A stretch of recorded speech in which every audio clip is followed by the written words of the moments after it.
আসসালামু আলাইকুম। SMT blog and কুকিংয়ে সবাইকে স্বাগতম।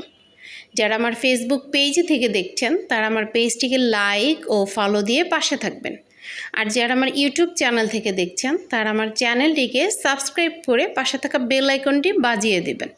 তাতে করে আমি ভিডিও দেওয়ার সাথে সাথে নোটিফিকেশন আকারে চলে যাবে। আর যারা অলরেডি সাবস্ক্রাইব করেছেন তাদেরকে জানাই অসংখ্য ধন্যবাদ।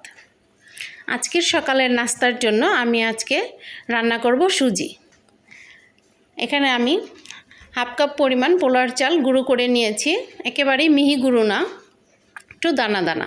এখন একটা ফ্রাই প্যানের মধ্যে আমি এটাকে একটু হালকা করে ভেজে নিব। সুজির কালারটা একটু চেঞ্জ হবে তখন আমি এখানে 2 টুকরা দারচিনি আর 2টা এলাচ দানা দিয়ে দিলাম। আর আগে থেকেই জাল করে রাখা 1.5 কেজি পরিমাণ ঘন দুধ দিয়ে দিলাম। তো দুধটা দিয়ে একটু নেড়ে চেড়ে নিতে হবে।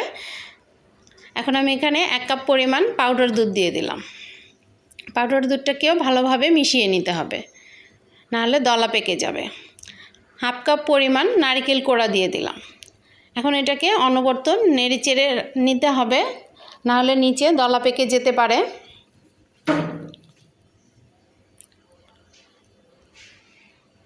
একটু ঘন হয়ে যাওয়ার পর আমি এখানে গুড় দিয়ে দিচ্ছি। এখানে আমি খেজুরের গুড়টা দিয়েছি, তাতে করে ফ্লেভারটাও খুব ভালো আসবে আর খেতেও অনেক ভালো লাগে। এই তো অনবরত আমি নেড়ে চেড়ে নিচ্ছি। সুজিটা আমার প্রায় হয়ে এসেছে, দেখতেই পাচ্ছেন ঘন হয়ে গেছে। আর এটা নামানোর পর কিন্তু আরও একটু ঘন হয়ে যাবে।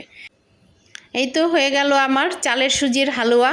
আমার রান্নাটি যদি ভালো লেগে থাকে প্লিজ একটা লাইক করে দিবেন, কমেন্ট করে জানাবেন কেমন হয়েছে। ফ্রেন্ডস অ্যান্ড ফ্যামিলির সাথে শেয়ার করে দিবেন।